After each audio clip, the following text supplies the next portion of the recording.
여러분 안녕하세요. 여러분 혹시 자전거 많이 타면 허벅지 굵어진다는 말 들어보셨나요?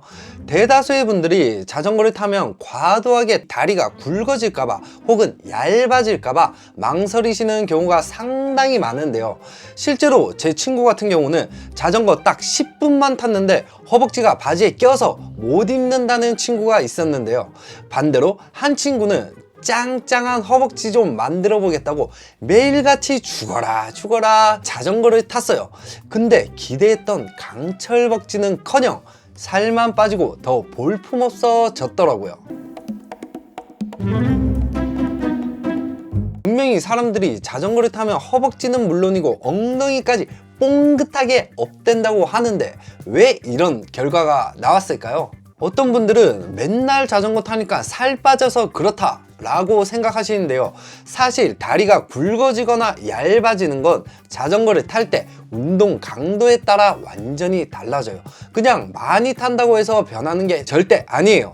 그냥 세워라 내워라 하며 강변을 달리는 것만으로는 우리가 원하는 짱짱한 허벅지나 매끈한 힙 라인을 얻을 수 없는 이유가 바로 여기에 있습니다.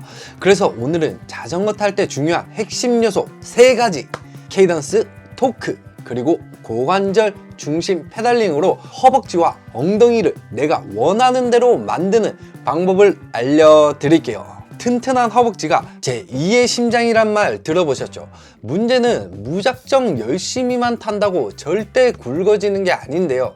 멋진 근육질, 허벅지를 만들려면 낮은 케이던스와 높은 토크를 조합해서 자전거를 타야 합니다. 쉽게 생각하면 자전거로 헬스를 한다고 생각하면 좋을 것 같은데요. 페달을 돌리는 속도인 이 케이던스 있잖아요. 제가 항상 말씀드리는 이 케이던스를 70 이하, 그러니까 평균 내가 돌리는 속도보다 낮게 하고 기어는 무겁게 해서 천천히 페달을 굴리면 이 허벅지가 단단하고 굵게 만들어져요. 특히 자전거는 대퇴사두근에 자극이 팍팍 꽂히거든요. 그럼 근육이 점점 비대해지고 정말 내가 원하는 만큼 넓힐 수 있어요.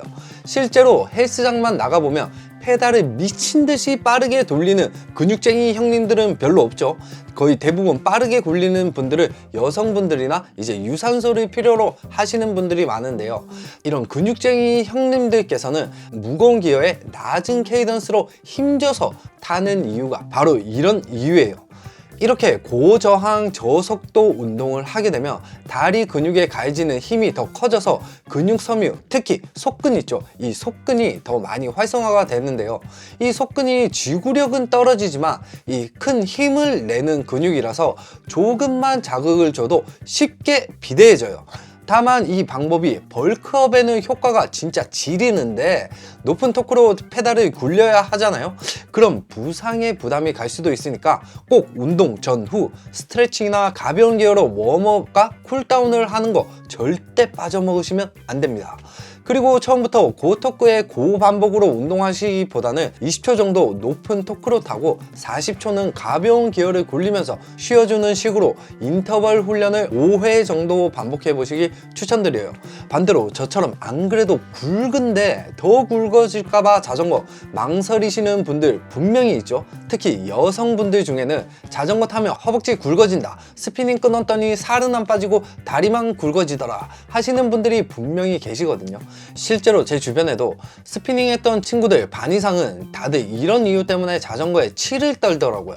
그렇다면 자전거로 다리를 슬림하면서 근육질로 만들고 싶다면 낮은 부와 높은 케이던스는 필수인데요. 방법은 정말 간단해요. 앞서 말한 벌크업과 정반대로 가면 되는데요. 벌크업을 원할 때는 고토크에 집중한다면 다리를 얇게 만들기 위해서는 낮은 토크, 낮은 부하에서 빠른 케이던스로 자전거를 타줘야 하죠. 가장 대표적인 예로 로드 자전거가 꼽히는데요. 선수들을 보면 80에서 90 이상 높은 케이던스로 장시간 라이딩을 합니다. 흔히들 장시간 운동하면 근육이 커지는 거 아니야? 라고 할 수 있지만 낮은 기어로 높은 케이던스 라이딩을 하게 되면 체지방 분해가 활발하게 일어나고 지근이 주로 활성화되는데요.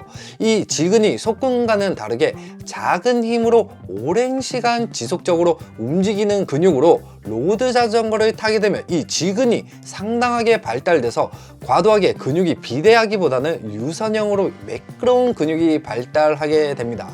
로드 사이클 선수들의 근육이 말근육처럼 쫙쫙 갈라지고 그렇게 비대하지 않은 이유가 바로 이런 이유 때문이에요. 다리를 비대하지 않게 만들고 싶다면 저강도와 높은 케이던스로 30분 이상 꾸준히 타보세요. 분명 체지방이 현저하게 줄어드는 모습과 함께 선명한 근육이 눈에 보이실 거예요. 특히 허벅지, 종아리 이쪽 부분이 정말 멋지게 갈라지는 모습을 바로 경험할 수 있어요. 여기에 엉덩이를 뽕긋하게 힙업 시키는 방법도 알아두면 누구나 탐내는 하체의 완성인데요. 여러분, 혹시 자전거 열심히 타고 나면 어디가 가장 빵빵하게 자극이 오시나요? 자전거 좀 탄다는 사람들이 엉덩이로 자전거 타라 라고 말하는데요. 저는 처음에 이 말이 자전거 타면서 가장 이해가 안 갔어요. 고관절, 엉덩이, 이게 도대체 무슨 소린지 전혀 납득이 안 되더라고요. 그런데 한순간 이걸 이해하고 나서는 자전거 라이딩에서 어찌나 편하든지 자전거 타는 사람들에게 1순위로 알려주고 싶을 정도인데요. 그리고 이 엉덩이로 자전거 타는 게 그렇게 어렵지도 않거든요. 일반 페달링은 주로 대퇴사두근, 이 앞벅지 있잖아요. 허벅지 앞쪽 근육을 사용해서 페달링을 한다고 하면 고관절을 중심으로 페달링하면 요요 빵댕이, 엉덩이와 허벅지 뒤쪽 근육인 햄스트링까지 골고루 사용하게 되면서 엉덩이가 뽕긋해지더라고요. 무엇보다 장거리 라이딩에서 다양한 부위의 근육을 쓸 수 있으니 근육의 피로도도 낮아지니까 사람들이 고관절 페달링을 배우라는 말이 왜 그런지 쉽게 이해가 가더라고요. 사실 자전거 이제 막 시작한 사람이 이 고관절 페달링을 이해하기란 조금 어려운 부분이 있는데요. 라이딩 할 때 엉덩이, 그냥 큰 욕심 부리지 말고 라이딩 할 때 이 허벅지보다는 엉덩이에 힘이 들어가는지 의식만 한번 해보세요. 그렇게 꾸준히 타시다 보면 금방 느끼실 수 있을 거예요. 이 엉덩이가 찌릿찌릿하고 이 엉덩이로 탄다는 느낌, 딱 느낌만 받으시면 이제 끝입니다. 여러분, 저 같은 경우는 자전거를 시작하고 약 1년은 계속 다리가 두꺼워졌어요. 안 그래도 제가 하체가 굵거든요. 그래서 스트레스였는데 이제는 입을 수 있는 바지가 없을 정도로 하체가 비대해지는데 이거 진짜 엄청 스트레스였어요.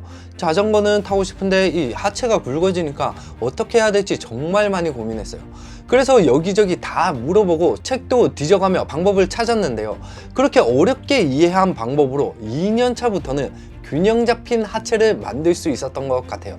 제가 9년 동안 자전거를 타면서 깨달은 건 올바른 방식으로 페달링하면 정말 원하는 몸을 만들 수 있다는 건데요. 내가 원하는 이런 비대한 근육, 큰 근육을 원하면 그렇게 할 수 있고, 또한 얇게 갈라진 예쁜 멋진 단단한 근육은 또 만들 수 있어요.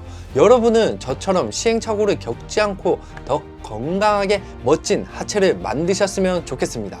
개인적으로는 이렇게 비대한 허벅지보다는 실속형으로 쫙쫙 갈라진 근육을 선호하는데요. 제가 주변 사람들에게 로드 자전거를 추천하는 이유도 여기에 있죠. 뭔가 청바지 입었을 때 핏감이 정말 확 바뀌어요. 문제는 요즘 자전거가 너무 비싼 건 다들 아실 거예요. 근데 우리가 자전거 타고 시합 나갈 것도 아니고 건강, 그리고 요런 라인만 좀 만들어주는 게 목적이잖아요. 비싼 수천만 원짜리 자전거 절대 필요 없거든요. 그냥 비싼 브랜드 필요 없이 성능 좋은 가성비 풀카본 로드 자전거 한 대만 있으면 진짜 멋진 허벅지, 멋진 힙라인 바로 만드실 수 있어요.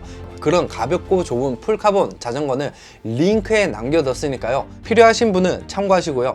가장 중요한 건 지금 당장 안장에 앉아서 알려드린 팁들을 실천하는 게 가장 중요하겠죠?